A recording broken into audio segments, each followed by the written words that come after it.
There once was a story all about how a particular parody that turned upside down. Let me just go through while I sit right there and tell you about SNL's take on the Fresh Prince of Bel-Air.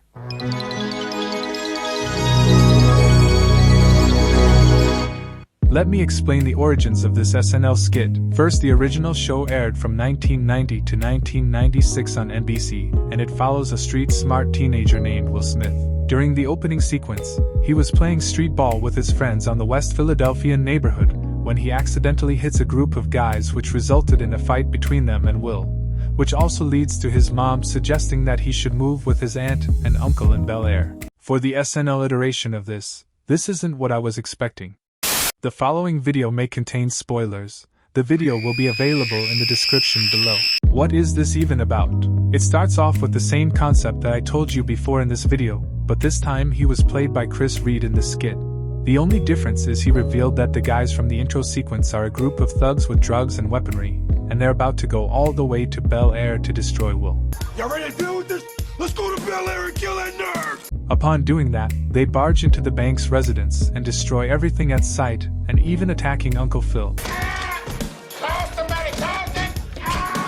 This is so intense that he fled the scene and settled at a local motel where he come across a red-haired lady from the FBI and tells him that he has to vanish in order to stay alive. They use one of his clothing and disguise a dead body just to make the thugs into thinking he's dead. Once his death was faked, the red-haired lady then holds him hostage. He later ends up in an abandoned warehouse with a group of Japanese thugs, and then it's revealed that she doesn't work for the FBI, but instead he just used him for a money laundering scheme. While given unfair treatment, the thugs from before came in and had a violent standoff against the Yakuza. And then, Uncle Phil came out of the shadows to join in on the action just to save Will's life by telling him that he can never go back to the life where he once was to where he is now. And finally, the skit ends when he's currently residing in New Hampshire under the alias of Jasper Mitchell of White Ridge, New Hampshire. What the fuck is going on? So what did I actually think of this?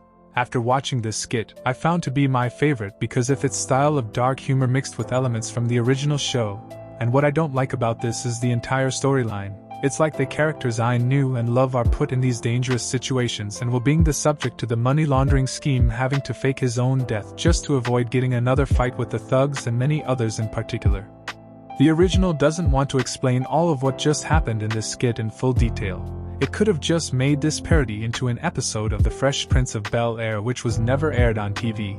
I don't say I hate it, I just say that love this skit, and it needs more improvement. After rewatching the ending multiple times about him changing his identity in the name of Jasper Mitchell of White Ridge, New Hampshire, until I realized that it completely destroyed his character, and I know it seems so messed up for the most part, but that's how it is. One scene that stands out to me and my favorite of that skit was Uncle Phil's one-liner during the standoff scene. Who the hell are you? You can call me the judge. In the original, Uncle Phil's character stands out the most as a father figure in the show because I found him to be the problem solver with the rest of the banks, but in the SNL skit, he was beaten up while confronting with the thugs. Then he came back in the next scene where he saved Will's life, and then he got killed. And Carlton is just there. He didn't do anything but just snitching him out. What the fuck is going on? To rank my accuracy on this SNL skit on the scale of 1 to 10, I'm going to give this skit 6 to 10.